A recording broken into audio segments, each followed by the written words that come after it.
Hi hello నమస్తే welcome to our channel. Today we're discussing very important topic అనమాట.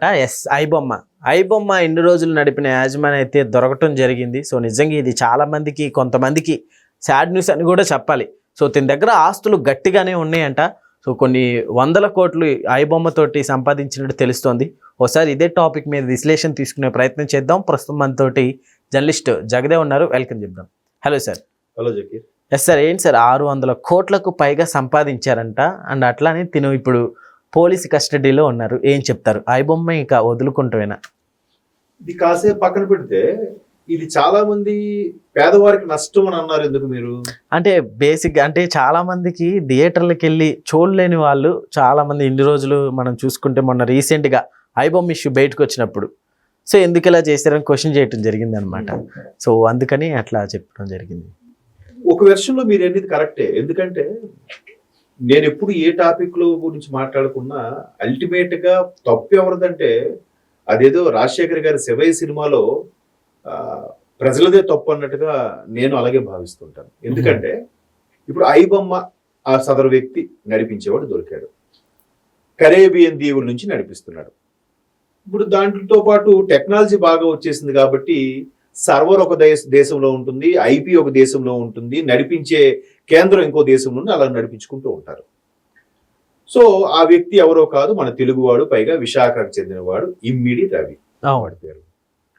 So గతంలో ఇలాగే freeze చేసినప్పుడు ప్రొడ్యూసర్స్ కౌన్సిల్ వాళ్ళు కంప్లైంట్ ఇచ్చి కొన్ని వేల కోట్లు, ఇప్పటికే 20,000 కోట్లు పైగా 22,000 కోట్లు నష్టం వచ్చిందని చెప్తే ఎప్పటికప్పుడు ఆ ఐపీ అడ్రస్ ద్వారా ట్రేస్ చేసి దాన్ని బ్లాక్ చేస్తుంటే దాన్ని ఇంకో పాత అడ్రస్ తో రిలీజ్ చేస్తున్నాడు ఆయన. ibomma.4e, ibomma.su, ibomma.ow ఇలాగ ఏదో ఒక పాత అడ్రస్ చేస్తున్నాడు. అది పడుకునేసరికి ఆ సర్వర్ ఒకదారు చూపిస్తుంది, ఐపీ అడ్రస్ ఒకదారు చూపిస్తుంది, ట్రేస్ అవుట్ చేయలేకపోయారు. ఈ నేపథ్యంలో కొన్ని బ్లాక్ చేస్తే ఆయన సవాల్ కూడా విసిరాడు. దమ్ముంటే మీరు నాది బ్లాక్ చేయండి చూద్దామని కూడా. ఆ మధ్యన ఒక 6 నెలల కిందట ఎప్పుడో పోలీసులకు కూడా వార్నింగ్ ఇచ్చి ఒక సవాల్ విసిరాడు ఆయన. అవును, మేబీ ఆయన బెస్ట్ హ్యాకర్ ఏమో, ఒక మంచి టెక్నాలజీ పరుడు కుర్రోడు అయి ఉంటాడు ఇమిడి రవి. సో మొత్తానికి సవాల్ విసిరాడు. ఆ సవాల్ని గవర్నమెంట్ స్వీకరించింది, ఎట్టకేలకు పట్టుకోగలిగింది. ఈ విధంగా కొన్ని వేల కోట్లకి బిజినెస్ ఫిల్మ్ ఇండస్ట్రీకి నష్టం జరిగితే ఆయన ఒక 100 కోట్లలో లాభపడ్డాడు. ఫైనల్ గా ఆయన దగ్గర అకౌంట్ ఉన్న 3 కోట్ల రూపాయలని మొత్తానికి ప్రభుత్వ సైబర్ క్రైమ్ వాళ్ళు సీజ్ చేశారు, పట్టుకోగలిగారు. ఏదో ఎయిర్పోర్ట్ లో దొరికాడు. అయితే మీరన్నట్టుగా సామాన్యుడికి ఇబ్బంది అని అంటున్నారు, బాగుంది. మరి అదే సామాన్యుడు థియేటర్కి వెళ్ళి చూడడం మానేయాలి. మానేస్తే సినిమా వాళ్ళు రేట్లు తగ్గిస్తారు.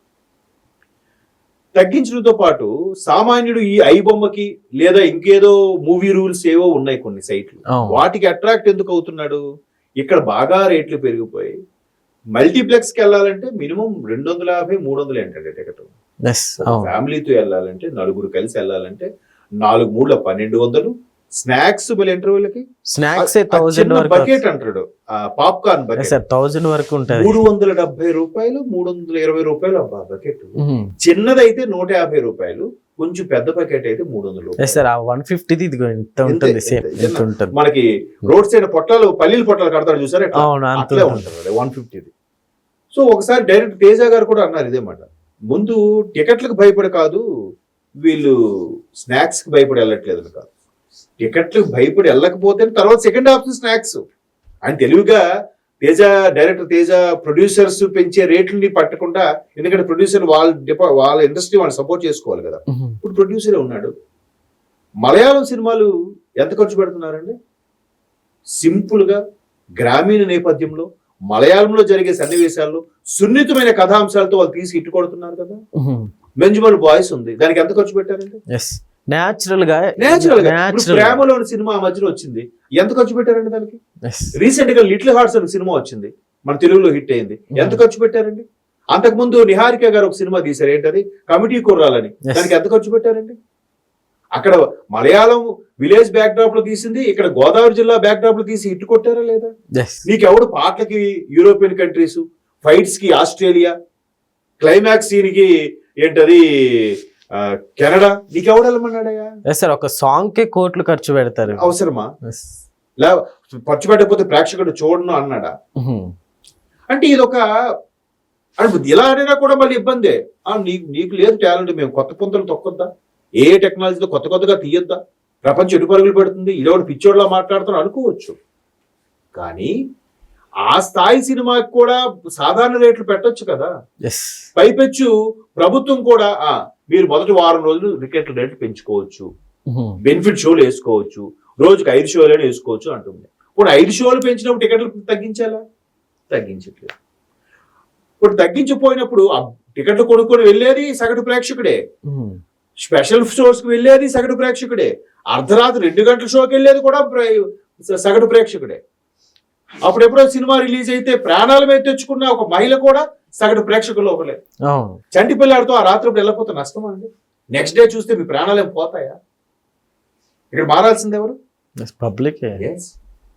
పొలోమని గేట్లు తీస్తే పరిగెట్టేది ఎవరండి? మొన్న శ్రీకాకుళం జిల్లాలో ఆ రోజు ఏదో పౌర్ణమి దేవాలయాలు ఏదో కార్తీక మాసం అని చెప్పి ఒక్కోసారి పొలోమని ఎందుకు వెళ్ళిపోవాలండి?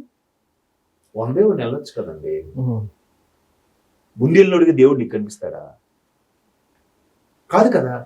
ఇలాగే రిలీజ్ రోజే చూసేయాలి. 170 రూపాయలు రా, బ్లాక్ లో కొన్నాను రా, 1000 రూపాయలు తీసుకున్నాడు రా, 1000 రూపాయలు నాకు రీజనబుల్ అనిపించింది రా. ఎవరు రా కొనేది? నీళ్ళు సగటు ప్రేక్షకుడే. సరే కొనుక్కోలేక మీరు మనం చెప్తున్నారు సార్, రిపోర్టింగ్కి వెళ్తే అక్కడ ఉండే పల్లీలు అమ్ముకున్న ఒక ఆవిడ, సార్ నేను సామాన్యులకు సినిమా అందని ద్రాక్ష సార్, మేము థియేటర్కి వెళ్ళి చూడలేము సార్. ఇప్పుడు ఆ అవతాలకు మనవడో బిడ్డో ఇట్లాంటి ఐబొమ్మకి అట్రాక్ట్ అయ్యి వాడి టీవీ ఫోన్లో చూసుకుంటున్నాడు. మరి ఆ ఫోన్లో చూసుకోబట్టే కదా వాడు ఐబొమ్మ నడిపిస్తాడు. మరి ఆ ఐబొమ్మని ఆదరించే ప్రేక్షకుల పర్సంటేజ్ ఎంత ఉంది?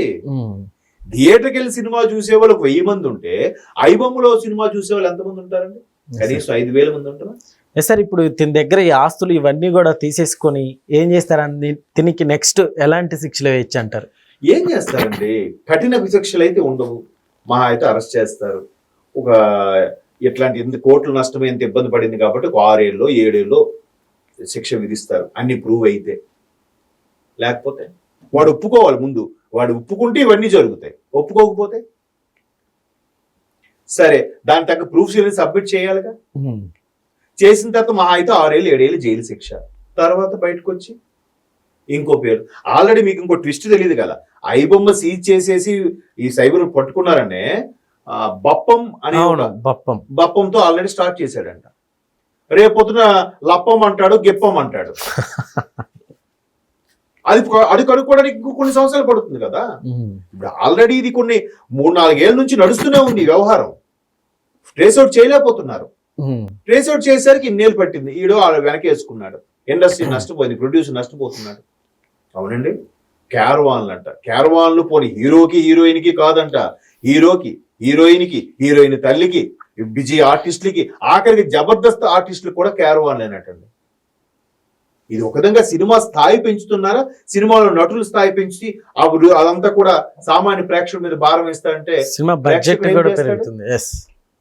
ఖచ్చితంగా పక్కతో చూస్తాడు, పక్కతో పడతాడు. ఎందుకబ్బా ఐబొమ్మలో చూసుకుంటుంటే మొత్తం అయిపోతుంది కదా, నాకు 1000 రూపాయలు మిగిలింది కదా, 1000 రూపాయలు సండే వస్తే చికెన్ మటన్ కొనుక్కొని తింటానబ్బా అనుకుంటారు. ఎవరి తప్పు అంటే ఏం చెప్తాం? ఎవరిని తప్పు పట్టలేము.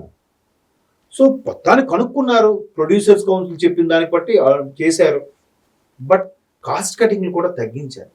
సీనియర్ ప్రొడ్యూసర్లు తగ్గిపోతున్నారు. ఎందుకు చెప్పండి? ఒకప్పుడు ప్రొడ్యూసర్ అంటే గాడ్ ఫాదర్. ప్రొడ్యూసర్ అలా ఉంటే లేచి నిలబడేవారు. ఇప్పుడు అలా కాదు, అంతా హీరో ఓరియంటెడ్ సినిమాలు అయిపోయాయి. ప్రొడ్యూసర్ హీరో దగ్గరికి వెళ్ళి మొత్తం డబ్బులు పెట్టేవాడు, వాడి దగ్గర చేతులు కట్టుకుంటారు. బాబు ఒక అవకాశం నాకు సినిమా చేయండి బాబు. ఎలా మారిపోయే పరిస్థితులు.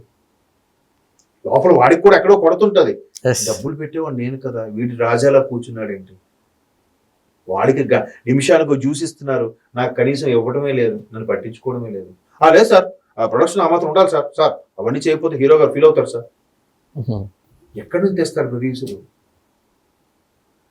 ఇలా మాట్లాడుకుంటూ వెళ్తే ఎంతైనా అవుతుంది.